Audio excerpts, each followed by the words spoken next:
দুনিয়াতে কয়েকশো বছর জিন্দা ছিলে, আবার কবরে যাওয়ার পর কয়েকশো বছর আছে, তাহলে তোমার যে অবস্থা, তোমার তো দেখাতে যুবকের মতো, তোমার চুল দাড়িগুলো ফাঁকি গেছে।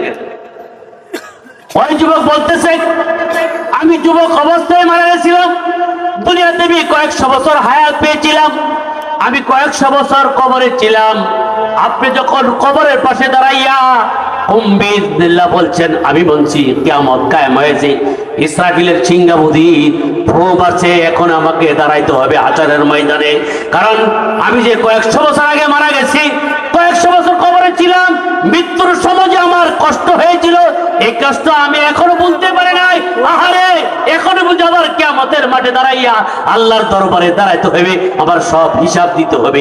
এই কথা চিন্তা করে আমি যুবক অবস্থায় বলছিলাম, আমার গঠন বলা সবগুলো ঠিক আছে, কিন্তু কিয়ামতের মাঠে দাঁড়াতে হবে, মৃত্যুর যন্ত্রণা এখনো যায় না, এই চিন্তা করে আমার চুলদারি এখনই পাইকা গেছে। এই চুলদারিগুলি মৃত্যুর পরে যন্ত্রণা এখনো যায় না, কিয়ামতের মাঠে দাঁড়াইতে হবে, এই চিন্তা আমার চুলদারিগুলি পাইকে গেছে।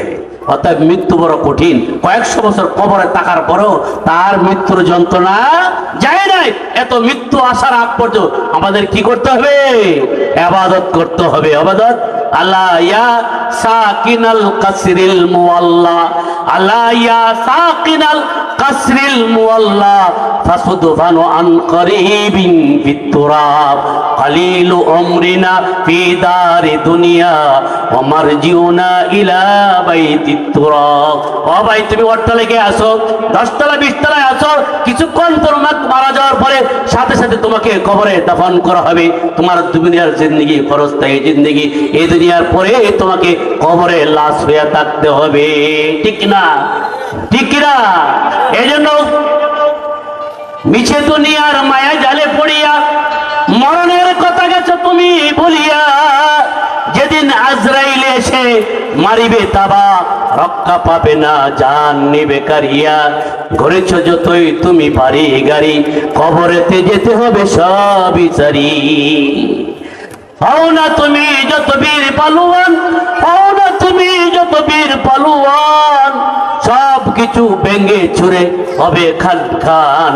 মালাকুল মউত জান নিবে কারিয়া, তোমার মাটি দেহ মাটিতে রবে পড়িয়া। মাটির দেহটা মাটিতে পড়ে থাকবে। আমি জীবিত থাকতে আমার গোসল আমি করতাম, আমার জামা আমি পড়তাম, আমি হাইটে আইতাম।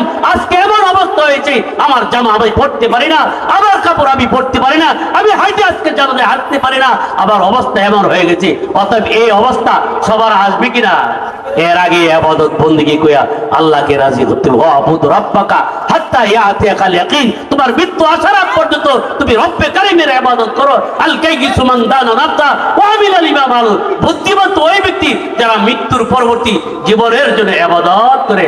আল্লাহ আমাদেরকে বুঝার এবং আমল করার তৌফিক নসিব করো। ওয়া আখিরু দাওয়ানা আলহামদুলিল্লাহি রাব্বিল আলামিন। আসসালামু আলাইকুম ওয়া রাহমাতুল্লাহ। আলহামদুলিল্লাহ।